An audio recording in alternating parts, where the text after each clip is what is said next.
Sud Radio, la culture dans tous ses états. André Berkoff, Céline Alonso.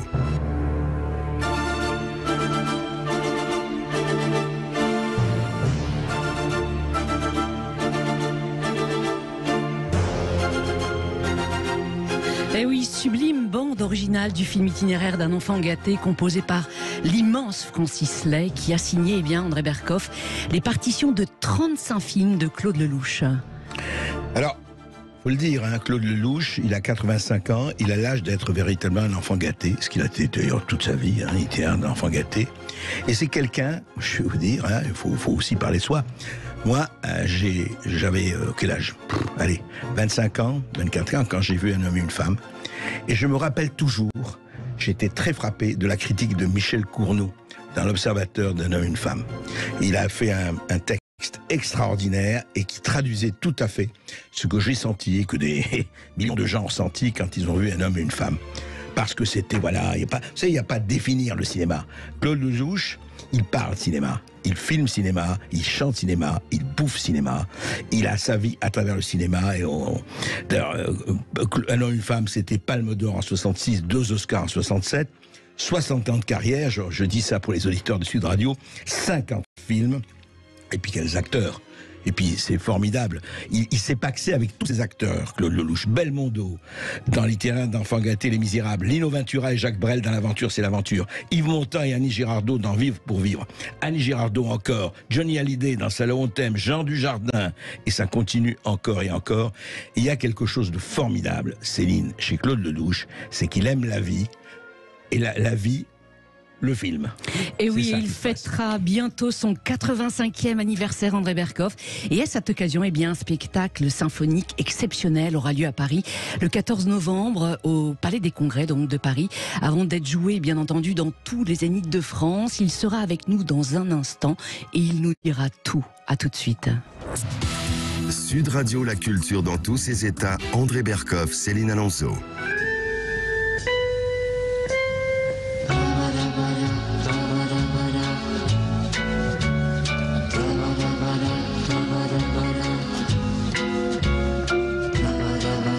Et oui, Un homme, une femme, l'aventure c'est l'aventure, Itinéraire d'un enfant gâté, chacun sa vie. Quelques-uns des plus grands succès de Claude Lelouch qui nous fait l'immense plaisir d'être notre invité aujourd'hui sur Sud Radio jusqu'à 14h. Bonjour Claude. Bonjour, bonjour. Alors le 14 novembre, à l'occasion d'un ciné-concert exceptionnel avec les plus belles scènes de vos films, vous fêterez votre 85e anniversaire accompagné de l'Orchestre Philharmonique de Prague. Alors 8 plus 5 égale 13, Claude Lelouch.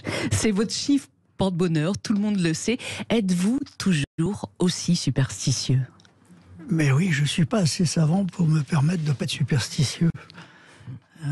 Quand mon intelligence atteint ses limites, elle est plutôt négative, l'intelligence. Elle a peur de tout, vous voyez ce que je veux dire. Alors que mon instinct, lui, il a tous les courages. Il a toujours du talent, le hasard. Voilà. Et donc, je pense que la vraie personne qui m'a donné les meilleurs conseils, c'est le hasard. Parce qu'il a fait de moi un homme courageux. Il m'a embarqué dans des situations que mon intelligence aurait eu la trouille. Et puis le juste milieu aussi. Moi, je fais des films du milieu. Et le juste milieu ressemble un peu à la vie. J'ai le sentiment qu'on marche sur un fil. Vous voyez ce que je veux dire ? Et si on respecte pas cet équilibre, on peut vite tomber. Donc je me suis battu toute ma vie contre les extrêmes. Mais, oui, alors justement, vous êtes battu contre les extrêmes, mais vous dites, vous faites des films du milieu. Mais pourtant, vos imageries, ce que vous montrez, et pas du tout. Parce que moi, alors peut-être je me trompe, alors vous avez expliqué milieu, parce que pour milieu, c'est un peu centre, c'est un peu centriste, c'est un peu mou. C'est pas le cas de vos films, ça. Non, c'est très fort le centre. Vous savez, quand je dirige un film, je suis au milieu de mon équipe.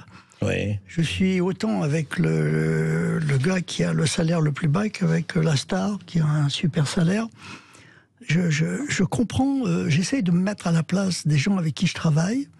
Voilà, donc si vous voulez, le juste milieu a répondu à toutes les questions que je me suis posées dans un monde justement qui se bat pour les extrêmes. Bon, voilà, donc si vous voulez, mais et puis je suis positif. Donc le positif, si vous voulez, qu'est-ce que c'est que le positif ? Le positif, il s'est nourri de toutes les catastrophes. Je sais aujourd'hui que le mal, à un moment donné, nous fait du bien, et que c'est lui qui nous oblige à apprécier les choses. Donc, encore une fois, j'ai envie d'être... j'aime la vie, et la vie m'aime bien. Et la vie, elle est très cruelle par moments. Et oui, le hasard est parfois cruel. Est-ce qu'on peut dire que le hasard a décidé de votre filmographie? Totalement. Totalement, c'est Totalement. incroyable. Je pense que chacun de mes films a inventé celui d'après, tout comme chaque seconde invente ma vie. Voilà. Aujourd'hui, vous me recevez gentiment, eh bien, chaque mot que nous allons dire, les uns et les autres vont inventer ceux d'après. Vous pouvez donner un exemple, par exemple, vous dites chaque film, où chaque film a presque inventé le suivant. Oui, dans la mesure où chaque film est souvent le négatif du précédent ou le positif. Voilà. Tout ce qui fait mal, à un moment donné, vous fait tellement mal qu'on a envie de changer les choses. Je veux dire que mes plus grands succès sont nés derrière mes plus grands échecs. Ouais. Tout ce que j'ai réussi dans la vie, je l'ai d'abord raté. Je sais aujourd'hui que tout doit passer par une souffrance, que tout a un prix et que c'est pas avec de l'argent qu'on paye. Et oui, parce que notamment un homme et une femme est arrivé après six échecs, c'est ça? Absolument, j'ai fait 6 films, disons, boiteux. C'était pas des échecs, mais enfin, c'était des films qui pouvaient être contestés et contestables. Et puis, c'est vrai que je fais un 6e film qui s'appelle Les Grands Moments et qui est rejeté par tout le monde. Il est rejeté par les distributeurs, les producteurs, la critique, j'en parle pas. Et donc, je suis au bord du suicide. Enfin, au bord du suicide. Je me dis, peut-être qu'il faut que je change de métier. Oui, c'est à ce moment-là. Vous n'êtes pas découragé? Non. Non, parce qu'à ce moment-là, je me dis, non, je ne risque plus rien. Donc, tout pour tout. C'est au moment où vous faites tapis, c'est au moment où vous prenez tous les risques que la récompense peut être là. Et donc, je me suis dit, allez, je fais un film pour me faire plaisir, pour dire au revoir au cinéma. J'étais parti dans cette perspective, voilà. Ouais. Et donc, j'ai fait d'abord le film avec ce que j'avais, avec ce qui me restait, parce que j'étais au bord de la faillite après ces grands moments, puisque j'ai été producteur de la plupart de mes films. Et donc, je me retrouve dans une situation financière, affective. Et cette nuit-là, je me rappelle, après une projection désastreuse au Centre National du Cinéma à Paris, j'ai pris ma voiture, comme je le fais à chaque fois que je vais pas bien. Et j'aime bien ma voiture parce que je peux m'isoler, je reste dans l'action, et puis peut-être que un accident va peut-être arranger le pire. Vous voyez, on sait jamais. Ou régler la chose, oui. Voilà, régler le problème. Parce que je suis pas assez courageux pour me suicider. Et donc j'arrive à Deauville, par hasard, encore une fois. Parce par hasard, vous n'avez pas décidé d'aller à Deauville? Non, j'ai pris l'autoroute à l'époque, il y avait un seul autoroute, qui était l'autoroute de Normandie, voilà. Et donc je me suis retrouvé à Deauville, j'ai dormi dans ma voiture, et au petit matin, le soleil m'a réveillé. Et ça, c'est important. Parce que le soleil, c'est le début de tout. Je pense qu'on est des enfants du soleil, que tout part du soleil. Voilà, donc il me réveille et j'ouvre les yeux et je vois sur la plage, très loin, parce qu'à marée basse, je vois une silhouette de femme, un enfant et un chien qui marchent sur la plage à 6h du matin, et je me demande, mais qu'est-ce qu'ils foutent là? Et qu'est-ce que c'était beau! C'était une image, donc je me lève de la voiture et j'ai très honnêtement envie de voir le visage de cette femme, parce que la silhouette est tellement belle de loin. Je me dis, bon, je vais me rapprocher, déjà je vais prendre l'air. Et comme il y a à peu près 1,5 km, 2 km qui me séparent de cette femme, c'est pendant ce kilomètre-là que j'ai l'idée d'un homme et une femme. Donc j'ai jamais vu le visage de cette femme. Oui. Je suis retourné à toute allure dans ma voiture. J'avais pas de papier pour moi pour écrire, donc je suis allé au café de la gare à Deauville. J'ai demandé un café et un bout de papier et un stylo. Et j'ai envie de dire qu'en 3/4 d'heure, 1 heure, j'ai écrit un homme et une femme. Voilà. Et cette histoire est née d'une crise, est née d'une sorte de fin du monde pour moi, à titre perso. Vous voyez ce que je veux dire? Et donc, je suis rentré sur Paris à toute allure, encore plus vite que je n'étais venu. Le jour même, enfin le matin même. Quoi. Oui, le matin même, j'étais sûr que ce film que je venais d'inventer dans ma tête, comme ça, était une bouée de sauvetage fantastique. Et puis surtout, il m'a redonné le sourire, d'un seul coup la pêche. Donc j'ai vu que j'avais récupéré, que j'avais cicatrisé en une nuit. Et là, j'ai pris conscience de la force du sommeil, qui est sûrement le meilleur des médicaments. Et c'est vrai que, voilà, donc si vous voulez... Et ce jour-là, il paraît que vous avez questionné votre destin. Est-ce que c'est vrai que vous avez joué aux fléchettes avant de décider de tourner ce film? Celui-là et bien d'autres. Incroyable. Oui, le jeu de fléchettes est un truc formidable parce que il y a une cible à atteindre, comme dans la vie. Il il y a un but. Il y a un but, et entre votre cerveau qui va viser, et puis le vent qui peut faire bouger la fléchette, etc., vous avez des réponses de l'irrationnel. Vous avez d'un seul coup, vous communiquez avec des choses que vous ne pouvez pas palper. Et très très souvent, ces jeux de fléchettes, et bien d'autres. J'ai joué aussi à pile ou face. Ouais. Et donc, je vous dis, à chaque fois que mon intelligence n'est pas capable de me donner une réponse, je fais joujou comme ça avec les éléments. Mais ça veut dire que ce jour-là, si la fléchette n'était pas arrivée dans la cible, vous n'auriez pas tourné un homme, une femme? Peut-être pas quand même, non. Non, peut-être pas jusque-là, mais peut-être pas. Mais enfin, quand elle est arrivée dans la cible, j'ai dit c'est bon signe, quoi. Voilà. J'ai besoin d'être rassuré. Vous savez, si vous parlez avec vos copains, vos amis, les gens qui vous donnent des conseils, etc., c'est très compliqué. C'est très très compliqué. Et puis, comme on sait que vos malheurs intéressent plus les gens que le bonheur, c'est très difficile. Vous savez, c'est comme un boxeur entre deux rounds, il retourne dans son coin, et puis celui qui lui donne des conseils, c'est pas lui qui prend les coups. Exact. Les conseillers ne sont pas les payeurs. Absolument. Exactement. Claude Lelouch, la musique a toujours joué un rôle très important dans la plupart de vos films. Vous dites que c'est le langage de Dieu, en quelque sorte. Oui, je confirme. Je confirme d'abord parce que c'est un langage universel. Un enfant qui sort du ventre de sa mère, il peut écouter de la musique. Il ne peut pas écouter un discours. Il peut pas, on peut accéder à la musique sans aucune culture préalable. Et d'un seul coup, la culture, elle parle à quoi? Elle parle à votre part d'éternité. Elle parle à votre instinct. Elle parle à votre inconscient. Elle ne parle pas à votre intelligence. La culture va parler à votre intelligence. Les études, les écoles, toutes les écoles du monde sont faites pour que l'on puisse entretenir avec la culture. Le savoir, etc. Le savoir. Mais notre instinct, c'est autre chose. Notre intelligence rationnelle, elle nous dit quoi? Qu'on est mortel. Mon inconscient, il me dit que je suis là pour toujours.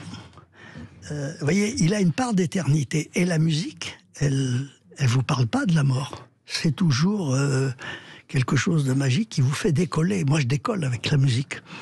Alors qu'avec un discours politique, j'ai envie de m'enterrer. Voilà.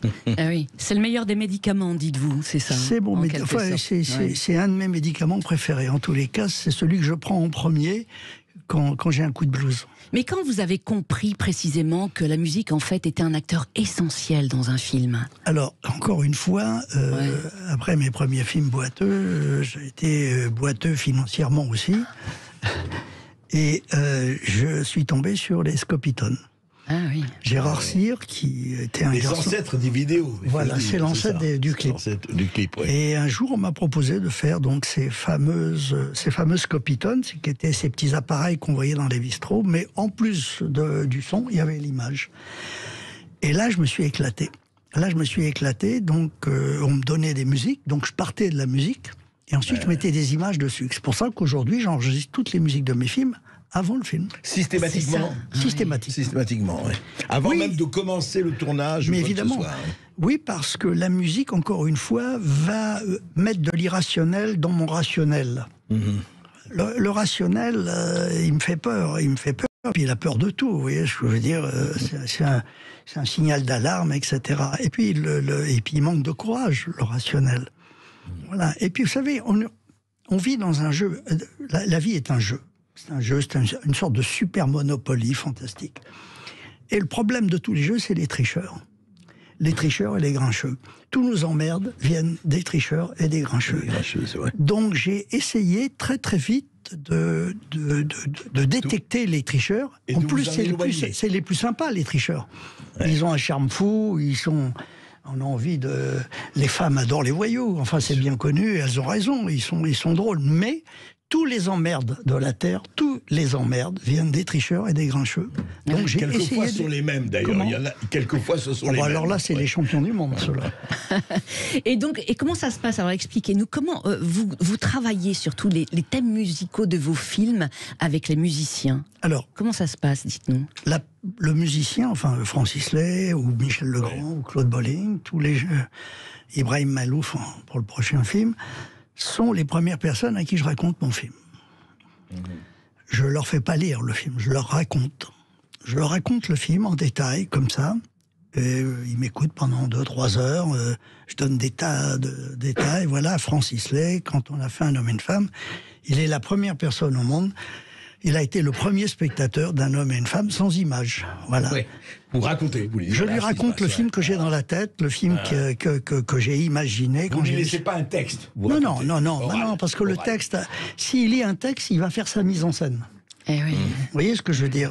Si vous lisez demain matin mon scénario, mon prochain film, vous allez faire votre mise en scène. Et moi, j'ai envie qu'il fasse ma mise en scène. Et le point de vue est très important dans la mise en scène. Donc je lui raconte l'histoire, qui est plutôt rationnelle. Un homme, une femme, ils tentent l'accident, enfin tout ça, voilà, je le raconte. Et je lui dis, écoute, maintenant, tu vas me raconter la même histoire avec des notes de musique. Donc je lui laisse 8 jours, 10 jours, 15 jours. En général, ça va très vite parce que je l'ai empêché de dormir. Et après, il se met au boulot. Et en général, 3 jours après, il me dit, tu peux venir? Ouais. Donc je vais voir Francis, il est mort de trac. Parce qu'il dit, est-ce que j'ai compris ou pas? En plus, à l'époque, il n'avait jamais fait de musique de film. Jamais. C'est sa première musique de film. Ah oui, c'est vrai qu'il était accordéoniste à l'époque, c'est ça, quand voilà, vous l'avez rencontré. Il a été accordéoniste d'Edith Piaf, etc. Bon, il a fait des chansons avec Pierre Barrault. C'est Pierre Barrault qui me l'a présenté, d'ailleurs. Je voudrais lui faire un grand hommage. Et donc, quelques jours plus tard, je reviens et il me joue mon film. C'est-à-dire que d'un seul coup, on part dans l'irrationnel. D'un seul coup, on quitte le monde du rationnel qui, lui, en permanence, nous fait peur. Voilà. Or, c'est la peur aujourd'hui qui fait que le monde dans lequel nous vivons est ce qu'il est. Et ça a collé, honnêtement, avec ce que vous aviez dans la tête. Écoutez, alors j'écoute les thèmes et je suis dans mon film. D'un seul coup, je me dis, oui, je vois cette scène, je vois cette scène. Et puis à la fin, je lui dis, c'est bon. Il nous manque quand même un thème facile. Parce que c'était magnifique. J'avais envie de tout prendre, mais je dis, bon, maintenant, je vais faire le ménage. Mais je lui dis, il nous manque 2-3 petites notes faciles. Il nous manque du premier degré. Et le premier degré, vous savez, il est essentiel parce que si vous avez réussi votre premier degré, vous avez droit au deuxième degré. Et vous avez droit au troisième degré si vous avez réussi le deuxième. C'est une échelle. Les gens rentrent avec le premier degré. Voilà, et voilà, je lui dis, on n'a pas encore le premier degré. Et donc, il me fait écouter 4-5 thèmes comme ça, et je lui dis, oui, c'est pas mal, on se rapproche du premier degré, mais c'est encore compliqué pour quelqu'un qui cherche pas midi à 14h. Je veux dire, un thème de musique, c'est un truc qu'on vous le dit et vous avez envie de le répéter. Et on parle, et puis au moment où je pars, il était 2h du matin. À l'époque, Francis vivait dans une loge de concierge à Montmartre, enfin loge de concierge, il n'était pas concierge, mais enfin, c'était... Voilà. Un petit KGB. Voilà, et puis il me dit, écoute, il y a un thème, j'ai pas osé te le faire écouter, parce qu'il est trop simple. Et il me fait écouiter, voilà. Il est 2h du matin, je lui dis, voilà, on l'a. Il me dit, quoi? Je lui dis, on l'a. Et ensuite, toute la nuit, on a travaillé là-dessus. On a travaillé toute la nuit, de 2h du matin à 6h du matin, et on a travaillé dans le lit, avec les couvertures sur nous, pour pas faire de bruit pour les voisins. C'est formidable. Et c'est comme ça qu'est né Shabadabada. Il y avait vraiment une belle complicité entre vous deux. C'était en quelque sorte votre double, Francis Lay? Oui, parce que il faisait de la musique comme moi je filme. C'est ça. C'est-à-dire qu'il avait peur de rien. Il avait peur de rien, et puis il était dans le positif. En plus, il n'avait aucun sens critique. Moi, j'ai un sens critique, mais lui, il ne l'avait pas. C'est un ange. Vous voyez ce que je veux dire? C'est un ange sur Terre, donc... on a fait 35 films ensemble, c'est pas un hasard. Et si on a fait 35 films ensemble, c'est parce que on a rêvé 35 fois, quoi. Oui. Ça. Et vous avez réussi donc à réunir Francis Lay et notamment Michel Legrand sur Les uns et les autres. Écoutons. Dis, m'en veux surtout pas si ma chanson fin de fin du monde, c'est vrai. Et oui, Claude Lelouch. Bon chanteur, grand chanteur aussi. Il chantait très bien, Michel. Bien sûr, absolument. À part le musicien, etc. Claude Lelouch, l'éternel reporter du 7e art, comme vous aimez tant vous définir.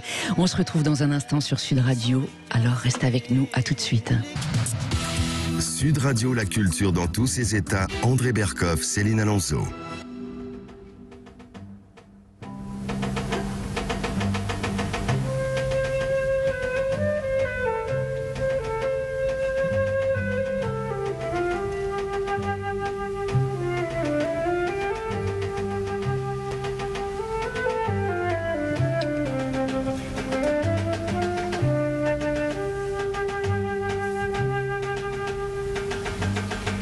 Et oui, le fameux boléro de Ravel qui rend grandiose et lancinant votre film Les uns et les autres, Claude Lelouch. Cette musique va conclure le sublime spectacle symphonique que vous nous préparez pour le 14 novembre, donc au Palais des Congrès de Paris. Et ce spectacle donc aura lieu pour vos 85 ans, Claude Lelouch. Comment avez-vous sélectionné les extraits pour ce spectacle? Écoutez, vous savez, la mémoire, c'est ce qui reste quand on a tout oublié. C'est comme la culture. Et donc, il y a des thèmes, à un moment donné, qui sont là, qui trottent dans notre tête. Voilà. Et donc, je suis parti de ces thèmes que je fredonne souvent, qui ont accompagné ma vie et mes films. Et puis, j'ai travaillé avec un garçon qui s'appelle Carole Oriot, qui est mon assistant et qui est un fou de mes films. Il les connaît par cœur, encore mieux que moi. Je suis sûr que dans un jeu sur Claude Lelouch, il serait plus fort que moi. Voilà. Et donc, lui, il a le regard du spectateur, moi j'ai le regard du metteur en scène. Donc, à partir de nos deux visions, on a construit ce montage, parce que j'ai le sentiment d'avoir fait qu'un seul film. Alors justement, lors de la pause, pendant la pause, Claude Lelouch, vous m'avez dit, ce qui peut faire quand même un peu sourire, vous avez dit, je suis un cinéaste amateur. Oui. Ça veut dire quoi quand on a fait 50 films, un cinéaste amateur? Eh bien, je ne suis pas un professionnel de la profession. Je rejette toutes les règles de ceux qui font ce métier et qui le font très bien.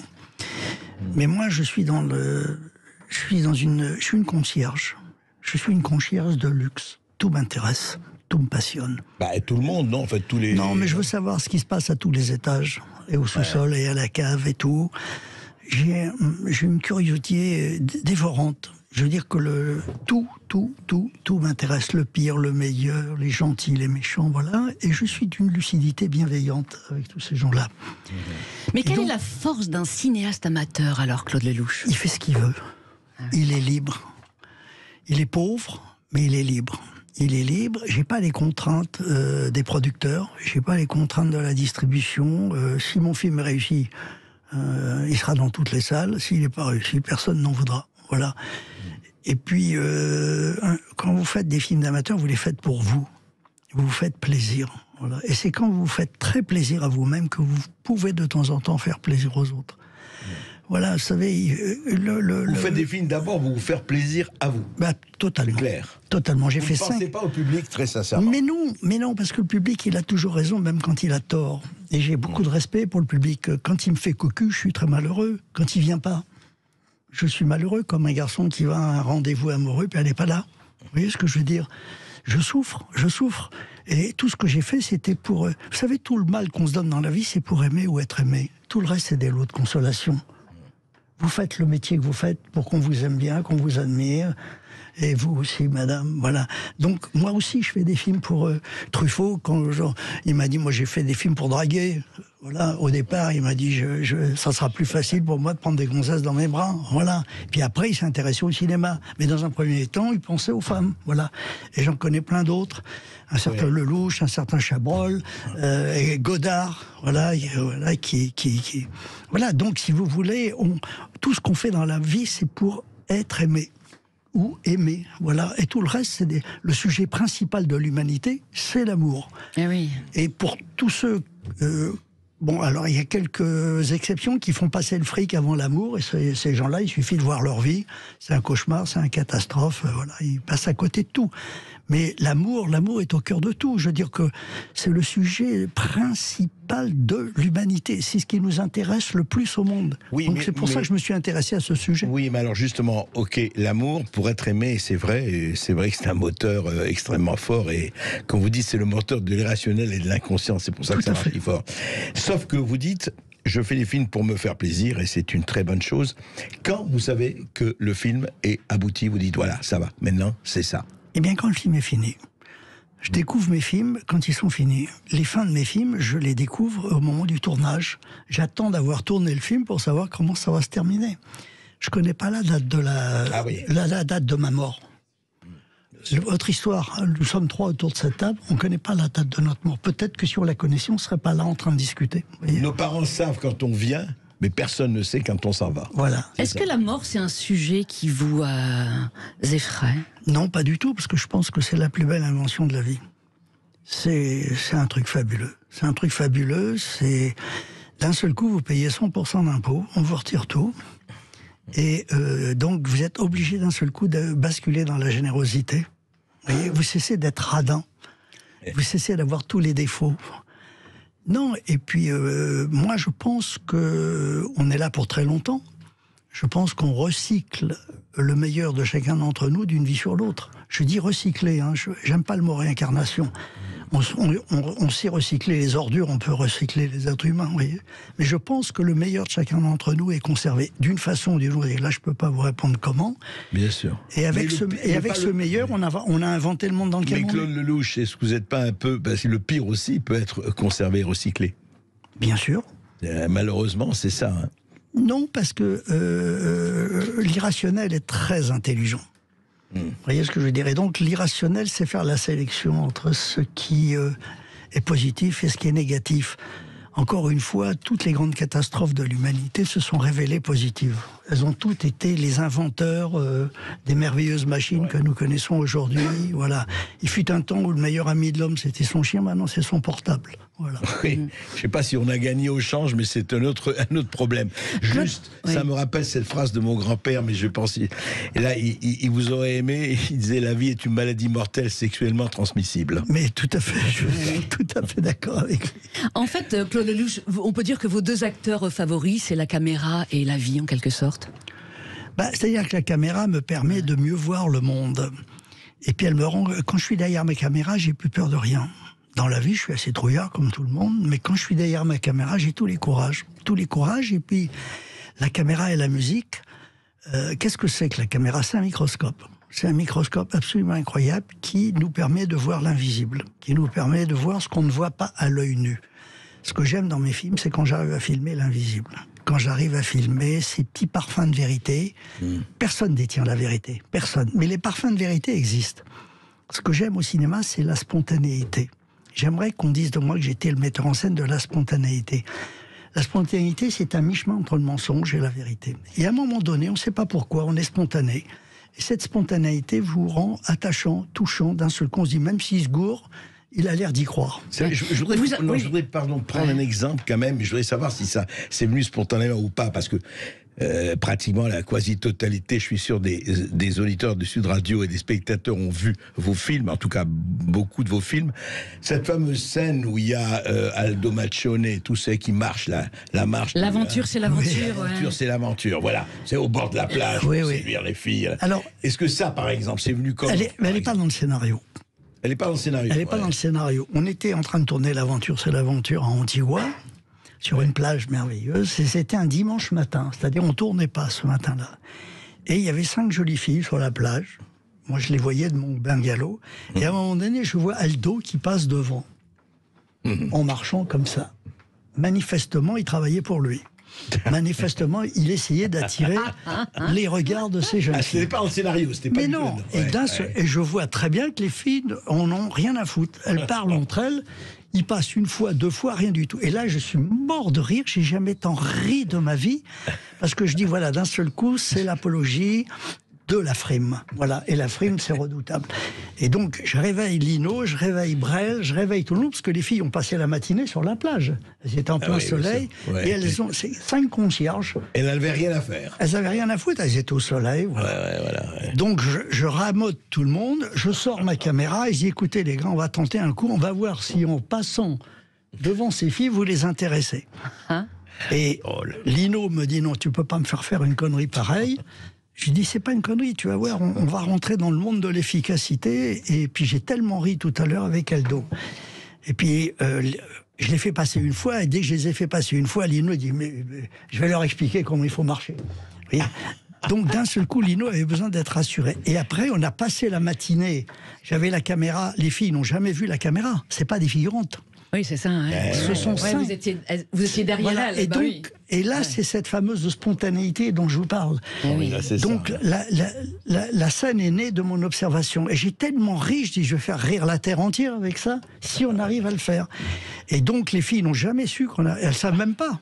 Je ne sais pas si elles ont vu le film. J'ai jamais vu leur visage parce qu'après on n'a pas été. Moi j'étais derrière. Vous avez vu qu'il n'y a pas de plan devant. Exactement. Il n'y a aucun contre-champ.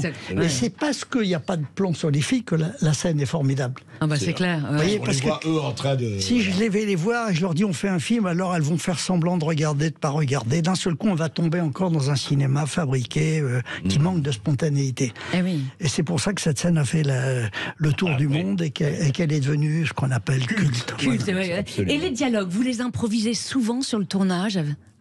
C'est pas de l'improvisation, c'est de l'inspiration. Il y a une grande différence. L'improvisation peut être chiante, elle peut être longue et elle peut être agaçante. Mais l'inspiration, non. L'inspiration, c'est quoi? C'est d'un seul coup, encore une fois, un parfum de vérité qui arrive en vous à ce moment-là. Donc, si vous voulez, il y a les figures imposées, il y a le scénario, qui est très écrit. Mes films sont très, très, très écrits. Et au moment Scène du par scène, oui, par scène. évidemment, tout est très écrit.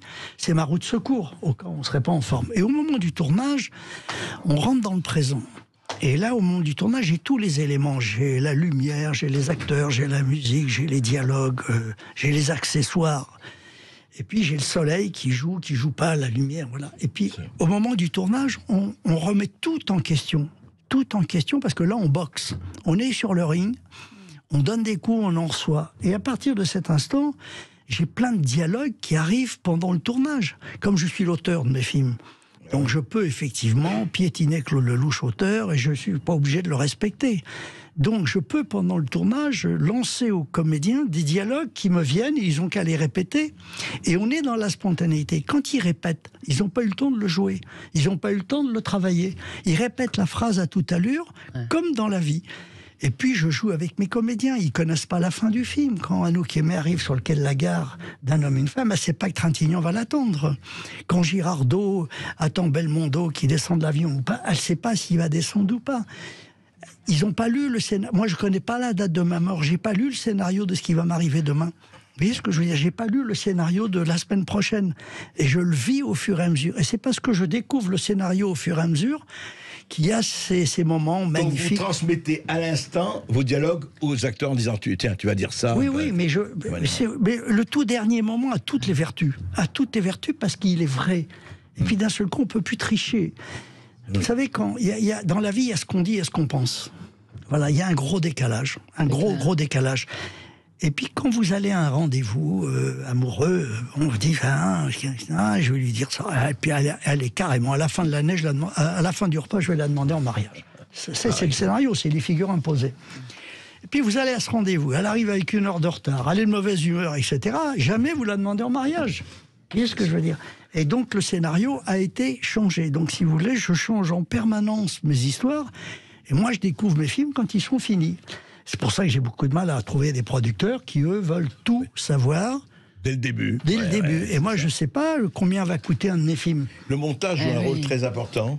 Capital. Capital, parce que qu'est-ce que c'est que le cinéma? C'est un art de compression. Il faut compresser en 1h30 la vie d'un mec de 60 ans. Vous vous rendez compte la compression qu'il faut faire? Il faut aller à l'essentiel de l'essentiel de l'essentiel. Donc, le montage, pour la compression, c'est génial. Mais en même temps, il y a le plan séquence. Le plan séquence qui, lui, à un moment donné, ne veut pas tricher, ne veut pas de compression. Peut-être que dans la vie de cet homme de 60 ans, il y a 3 minutes avec lesquelles il ne faut pas tricher. Ça s'appelle un plan séquence. Pendant 3 minutes, on ne triche pas. Mais est-ce que vous avez parfois redouté, effectivement, le verdict du montage? Parce que c'est l'instant vérité, le montage, en quelque sorte. Absolument. C'est les plus beaux moments de ma vie et les pires. C'est-à-dire que quand ça marche, je suis l'homme le plus heureux du monde. Si ça marche pas, encore une fois, j'ai envie de me suicider. Voilà. En tout cas, Claude Lelouch, on peut dire que vos 50 films, c'est quand même 50 miracles. Et votre vie, c'est vraiment l'itinéraire d'un cinéaste gâté, c'est clair. On continue de parler de votre vie, de votre carrière dans un instant sur Sud Radio. À tout de suite. Sud Radio, la culture dans tous ses états. André Berkoff, Céline Alonso. Je ne savais rien, ne connaissais rien, je prenais la vie comme elle vient. Bande originale du film Le Bon et les Méchants, sorti en 1975, Claude Lelouch. Jacques Dutronc. Oui, Jacques Dutronc, exactement, André Berkoff. Le genre humain vous a toujours fasciné, Claude Lelouch. À tous les étages, d'ailleurs. À tous les étages, exactement. Est-ce qu'il vous fascine toujours autant ? De plus en plus. De plus en plus parce que, en ce moment, il est confronté à un océan d'incertitude. Et je dis bien un océan d'incertitude. Donc tous ceux qui ne sauront pas nager vont se noyer. Et donc il me fascine en ce moment parce qu'on est en train de réinventer le monde. Je veux dire que ce Covid nous a obligés d'une façon mondiale. C'est la première fois qu'on parle la même langue, c'est le Covid. Tous les pays du monde ont été touchés. Et donc ce Covid qui a fait beaucoup de mal à plein de gens, qui a tué beaucoup de gens, va peut-être maintenant nous faire du bien. Il va nous obliger à réinventer les règles du jeu. Il faut changer le mode d'emploi. Et ce changement de mode d'emploi va être passionnant, fascinant. Ça va être cruel, ça va être terrible, parce que ça va... Tous les grincheux vont souffrir, tous les jaloux vont souffrir. Comment peut-on le changer, selon vous ? Eh bien, on va le changer parce que les jeunes sont formidables. Ils sont extraordinaires. C'est eux les plus vieux. Ils ont une vie de plus. Ils savent des choses que nous on ne sait pas. Moi, j'ai 7 enfants, 8 petits-enfants. C'est vraiment les seuls qui m'épatent. Je suis halluciné, je les écoute, je les regarde. Mes films, ils n'ont pas vu, ça les intéresse pas. Et quand ils en voient un, tiens, ils sont étonnés. Voilà. Le jour, je vois un gosse de 17 ans qui m'arrête dans la rue. Il dit, monsieur, je peux faire un selfie ? Je dis oui. Je dis, t'as vu mes films ? Il dit, mes parents m'ont forcé à les voir. Et maintenant, je force mes copains à les voir. Voilà. Donc, encore une fois, les mômes, évidemment, la jeunesse a toujours raison. Elle a toujours raison, et c'est elle qui va changer le monde. Nous, on l'a un peu sali, on l'a un peu pollué, on en a profité. Oui, est-ce que c'est pas un peu, est-ce que c'est pas un peu facile ? Les jeunes, il n'y a pas les jeunes, il n'y a pas les vieux. Vous savez très bien, il y a des jeunes et des vieux. Et chez les jeunes, il y a autant de grincheux et peut-être que d'inventifs, etc. C'est pas générationnel, vous croyez pas ? Non, ils ont toujours raison. Ils ont toujours raison. La jeunesse a tout. Mais les vieilles marmites, c'est pas mal. Hein. C'est peut-être souvent dans les vieilles marmites qu'on fait les meilleurs plats. Et voilà. Moi, je suis une vieille marmite. Vous voyez ce que je veux dire ? Et c'est peut-être le moment que je fasse mon plus beau film. Mais ça n'empêche que les jeunes ont une énergie colossale.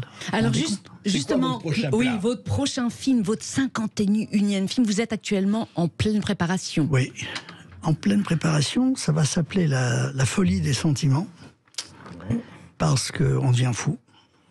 La période qui arrive va faire va déclencher beaucoup de folie.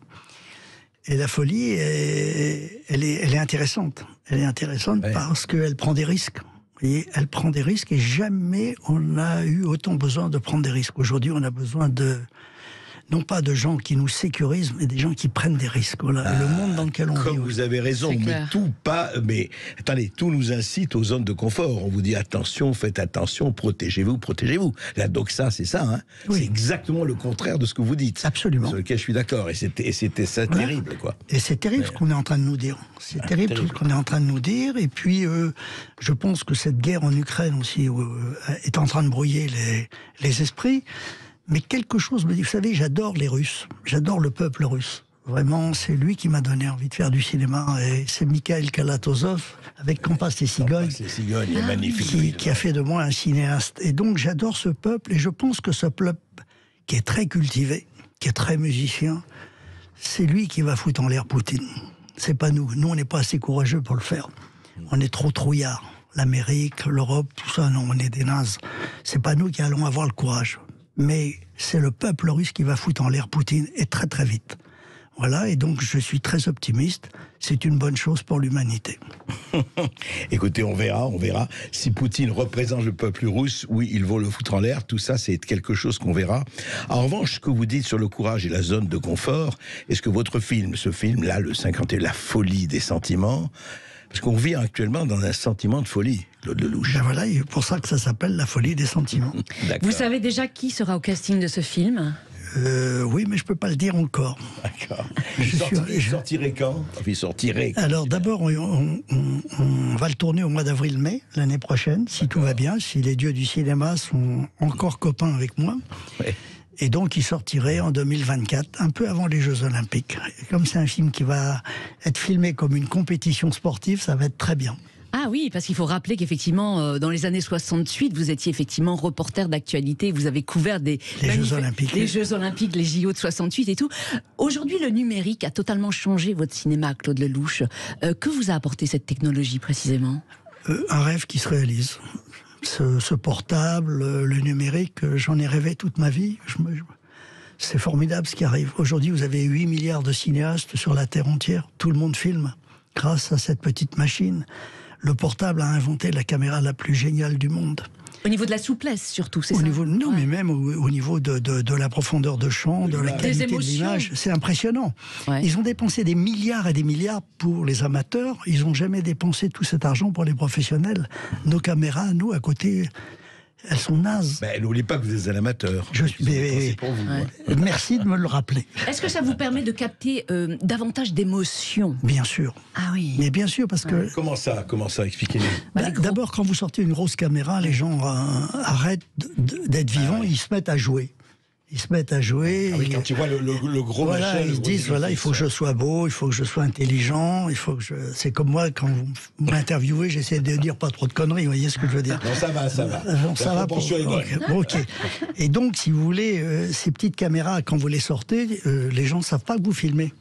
Aujourd'hui, on regarde plus Si demain matin je sors avec mon portable dans la rue, personne va regarder ma caméra. Si je suis avec une grosse caméra, tout le monde va regarder ma caméra. Voilà, vous avez la réponse. Donc, si vous voulez, pour les grands moments d'émotion, pour l'émotion à l'état pur, et c'est ce qui m'intéresse, le portable, c'est magique. Magique, et je souhaite à tous les cinéastes amateurs de faire des films magnifiques, extraordinaires, pour rassurer les professionnels de la profession, comme disait Godard.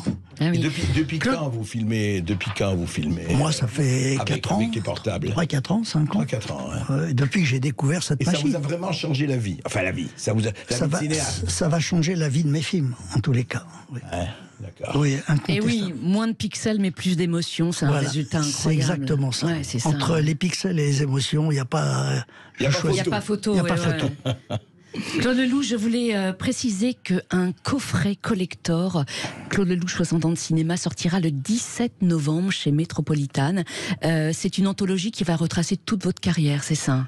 Oui, on a réussi à retrouver la plupart de mes films, à les restaurer. Y compris les 6 premiers.